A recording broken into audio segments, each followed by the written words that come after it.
Hello everyone, welcome to my channel and this is Vipin Bhat. तो आज हम करने जा रहे हैं अपनी class 10th political science chapter 4 ये चैप्टर 6 है। चैप्टर 6 पॉलिटिकल पार्टी का पार्ट 2। तो हमने अपना पार्ट फर्स्ट कंप्लीट कर लिया था। ये है इसकी पार्ट सेकंड वीडियो। इसमें हम अपने अगले टॉपिक्स करेंगे। तो हमने अपने पार्ट 1 में फर्स्ट टॉपिक पॉलिटिकल पार्टीज क्या होती है कर लिया था। Second functions of political parties कर लिया था कि पॉलिटिकल पार्टीज क्या काम करते हैं। Third necessity of political parties की ज़रूरत क्यों है, ये भी हमने कंप्लीट कर लिया था। तो अब हम इसके आगे के टॉपिक्स करेंगे। नेक्स्ट टॉपिक है कि how many parties should we have, कि हमारे पास कितनी जो पॉलिटिकल पार्टियाँ ये होनी चाहिए। तो ये टॉपिक पढ़ते हैं। In a democracy, any group or citizens is free to form a political party. Democracy में कोई भी ग्रुप या सिटीजन कंट्री का पॉलिटिकल पार्टी बना सकता है, किसी पर कोई रोक टोक नहीं होती। In India more than 750 parties are registered with election commission of India में 750 से भी ज़्यादा पॉलिटिकल पार्टीज रजिस्टर्ड है इलेक्शन कमीशन से। But not all this parties are serious candidates in the elections में, लेकिन ये सारी पार्टियां नहीं लड़ती। So the question then is how many major और effective parties are good for democracy.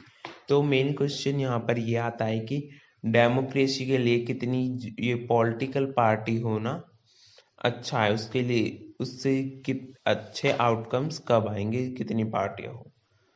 तो उसके बाद ये है पार्टी, जो पार्टी सिस्टम्स है, 3 पार्टी सिस्टम, उसके बारे में हम पढ़ेंगे।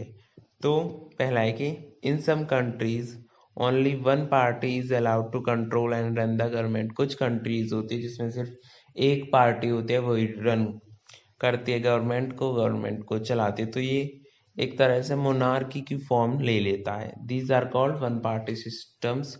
तो इन्हें हम वन पार्टी सिस्टम्स कहते हैं। इस जो ये सिस्टम है वन पार्टी सिस्टम को, इसको हम एक गुड ऑप्शन नहीं कह सकते डेमोक्रेसी के लिए, क्योंकि डेमोक्रेसी में हम अपना रूल खुद चूज करते हैं। लेकिन यहाँ पर तो जो लीडर है वो सिर्फ एक ही पार्टी का लीडर है, तो हमारे पास एक ही चॉइस है, तो वो मोनार्की फॉर्म में आ जाती है। फिर उसके बाद in some countries power usually changes between the two main parties. कुछ कंट्रीज ऐसी है जिसमें पावर जो दो मेन पार्टीज है उनके बीच में अदला बदली होती रहती, मतलब इलेक्शंस में। तो उस पार्टी सिस्टम को हम क्या कहते हैं, two party system. For example USA and UK, और इसका एग्जाम्पल है वन पार्टी सिस्टम का चाइना, क्यूबा एंड एटसेट्रा।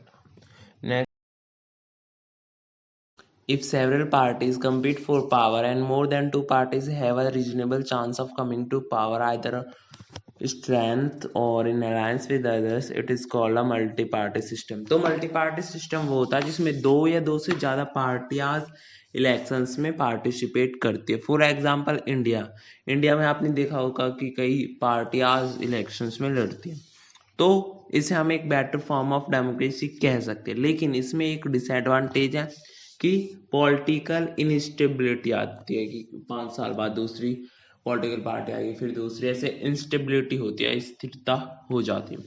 उसके बाद when several parties in a multi party system join hands for purpose of contesting elections and winning power, it is called an alliance और front.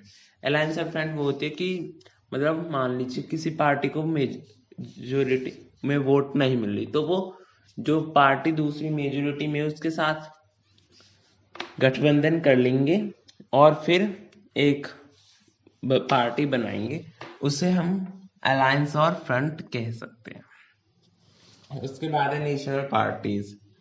Every party in the country has to register with the election commission. तो हर party को ये compulsory है कि वो register हो election commission के साथ।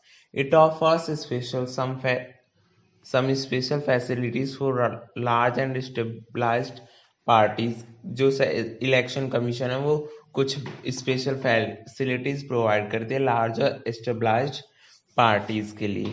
The election commission has laid down detailed criteria for the proportion of votes and seats that a party must get in order to be a recognized party. तो इसके बाद एक रिकॉग्नाइज्ड पार्टी होने के लिए क्या क्या चाहिए वो 2 पॉइंट्स हमें नीचे दिए हुए हैं. फर्स्ट है a party that secures at least 6% of the total votes in the election to the legislative assembly of a state and wins at least 2 seats is recognized as state party.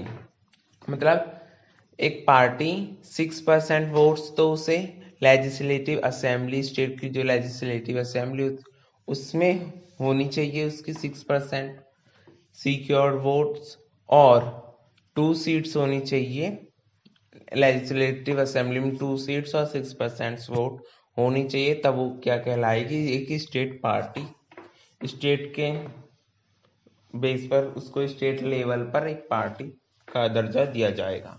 उसके बाद आप party that secured at least 6% of total votes in Lok Sabha election and assembly elections in 4 votes and wins at least 4 seats in the Lok Sabha. तो एक party जो 6% total votes में से 6% लोकसभा में gain करती है और असेंबली इलेक्शंस में 4 स्टेट्स में जीतती है और 4 सीट्स लोकसभा में होनी चाहिए, तो वो पार्टी क्या कहलाएगी, हमारी नेशनल पार्टी कहलाएगी. तो ये थी हमारी पार्ट 2 वीडियो. इसके बाद हम पार्ट 3 वीडियो भी बहुत जल्द अपलोड कर देंगे, जिसमें हम अपने अगले टॉपिक्स करेंगे, जिसमें हम अपनी कुछ मेजर पार्टीज के बारे में जानेंगे और इसके बाद हमारा ये चैप्टर कंप्लीट हो जाएगा. तो ये थी हमारी पार्ट 2 वीडियो. अगर आपको वीडियो अच्छी लगी हो तो वीडियो को लाइक करें, कमेंट करें, शेयर करें और चैनल को सब्सक्राइब करें. Thank you.